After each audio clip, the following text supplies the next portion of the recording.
My name is Sodden Ant and you're watching Survive the Night, and in this episode it's a what if episode. What happens if I fall into that wearing just what I've got on now? As you've seen in the intro, I've got trainers on which are now soaked wet through. My pants are wringing wet through and my top half is wet through as well. So yeah, you've just seen me take a stumble and a fall into a river. The forecast today is meant to be throwing it down with rain. At the moment we've got some blue sky above me, which is a good thing, I suppose. It's basically a kit video, what you should take out just in case something like this happens, and also how am I going to get an emergency fire started pretty rapidly. Fingers crossed you'll find this interesting.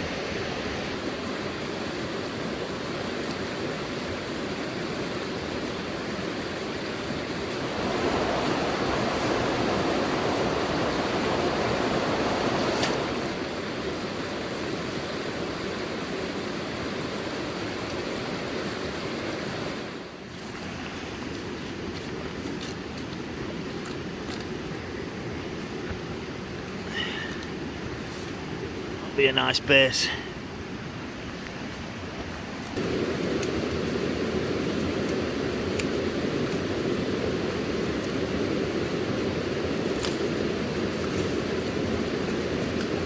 These are absolutely perfect. I need a load of these.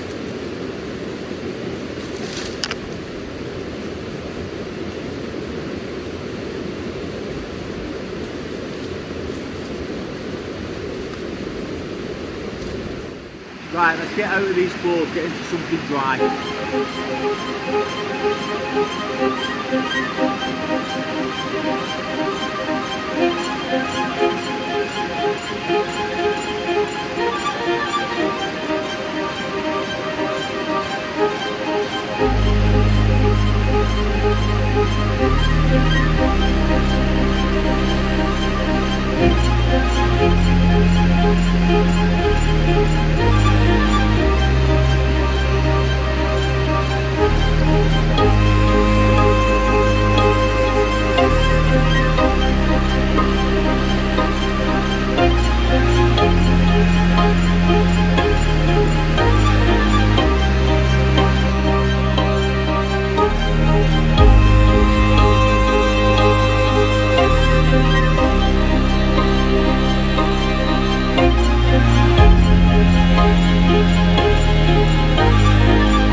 That's it, I'm feeling a lot better already. Nice and warm now, nice and toasty.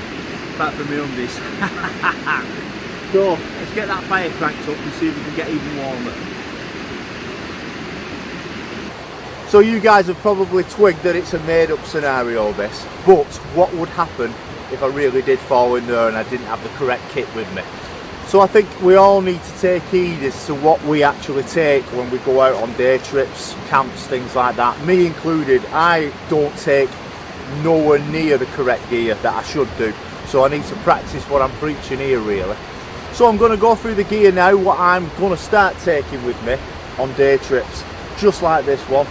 In the depths of winter when it's really cold, I at least got a change of clothes if I need it. Also bring a dry bag. dry bags are essential for this kind of thing. If I'd have fell full into that river, then everything would have been soaking, apart from what is in that dry bag, which was my clothes, my change of clothes. I've got my fire starting kit in there, and I've also got my keys, you know, car keys, things like that. My phone, would be in there. So any electrical items, get them in a dry bag in your rucksack, and if it does happen that you do fall into something like this, then you will be able to get yourself out, get yourself cleaned up, and at least try and make a fire. Also, you'll have noticed the inner tube which is in there as well, which I found, miraculously I found it at the side of the riverbank. Chances are that ain't going to happen, so what I would do is get myself down to Alford's. If you haven't got one to hand, they're £4 for an inner tube. Pick one up and that will last you forever.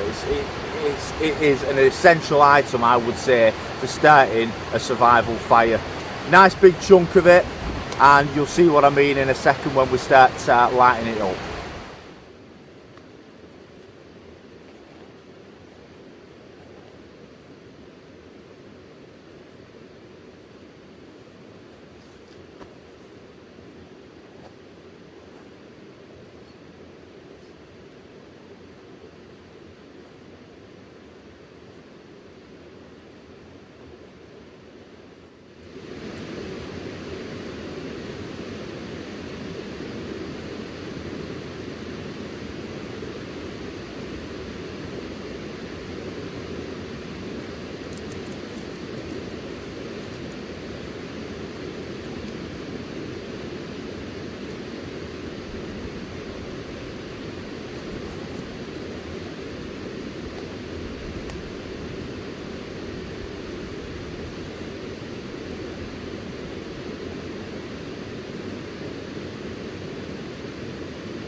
So that is it. Not exactly the fire that I wanted. I wanted a raging fire, but yeah, we didn't quite manage that, but we got it lit. That's the main thing. I would have liked it up here to dry me out basically, but it was lit. I mean, what would I do differently? Smaller pieces possibly, but if you're in that kind of a scenario where, look, like this, you know, it's a deciduous woodland, it's hard to get dry materials in winter months anyway, but that the rubber does help, the inner tube does help, because how else would you get that lit and keep it lit really? I mean, I have dried out, I've been working hard on that and it's just going out now. So not a total success, but we got the fire going, and basically I hope I've given you something to think about. Change of clothes, dry bag, and a piece of inner tube. So that is it. Thank you so much for joining me. I hope you've enjoyed this one, something a little bit different, scenario based. So yeah, we'll get this lot tidied up, and whatever rubber is left, I'm going to take it home with me. So yeah, if you give the thumbs up, also if you'd subscribe to the channel, if you've enjoyed it, I hope you have, and if you could possibly share this video, it'd be much appreciated, and yeah, we'll see you in the next one. Cheers.